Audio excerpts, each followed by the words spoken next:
Okay, hi everybody. Today I'm going to show you how to play scales with your fingers and some good fingering technique that you can use that will help you to practice well and help you when you're playing in songs as well. So I'm just going to start with the basic C scale just for today, just for demonstration. When you're playing the scale and you start on C, for your right hand you start with your thumb. Now there's in the scale, if you start and end with C, there's 8 notes to play. So you got 5 fingers, you got 8 notes. So you got to play 3 fingers twice. So the simplest way to do that is to play with your first 3 fingers and then start again with your thumb when you get to F.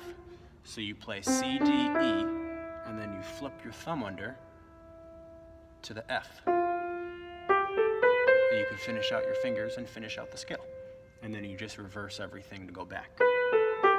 Once you get to the F on your thumb here, you flip your 3rd finger over, E, D, C. So that's the simplest way to play the C scale, or any scale. Excuse me, most scales uses that fingering. So the left hand, when you play that, it's like playing the right hand the reverse. So you start with your pinky, and you play all 5 notes, and then you flip your 3rd finger over to end with your thumb on C, and then when you go back, you flip your thumb under onto the G, and then you go back down, F, E, D, C. Okay, so practicing them separate hands. Right hand and then left hand by themselves until you got that ingrained in your memory and in your muscle memory for your fingers. That is the best way, and then you can put your hands together and you can play both at the same time.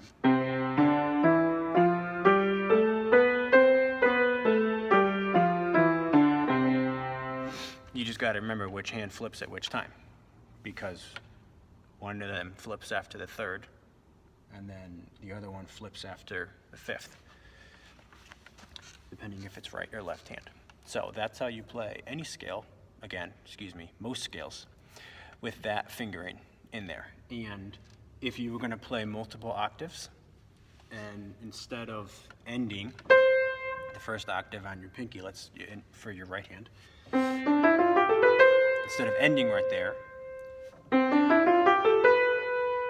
you would bring your thumb under again and start all over again on C. Thumb. You keep doing that until you want to end. And just end. Use your pinky to end whenever you want to finish. And then you can go back down, or you can keep doing octaves, because when you're going down, instead of ending on your thumb, you just, instead of ending totally, you would just continue flipping your finger over.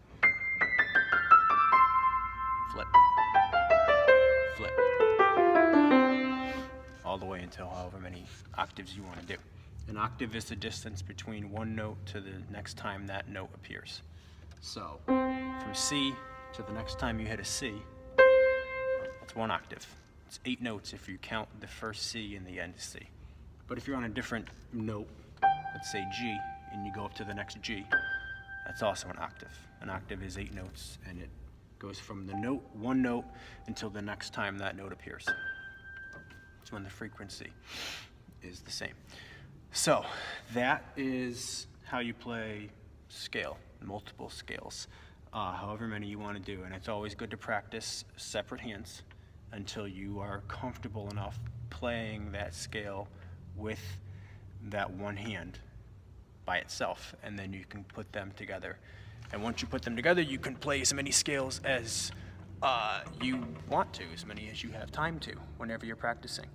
I'll get into this in other videos, but it is good to play multiple scales, scales from multiple keys, because it helps you stay fresh and stay aware of the keys and what notes are played in each of those keys. When I do warm-ups, I play through all 12 of the keys, as well as their minors.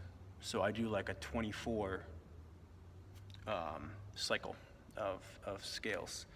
And I normally do 4 to 6 octaves each scale, just to get ingrained in my mind every key, all the notes of those keys, and multiple runs of scales.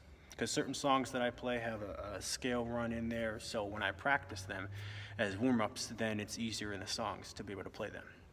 So you don't have to go quite that elaborate if you don't want to, depending on what your level of playing is or what songs you actually play. But it's good to play a number of scales and keys so that you can keep your fingers warmed up. So and then once you're comfortable, you can just play them both hands together, as many octaves as you want to do, and as long as you want to do them.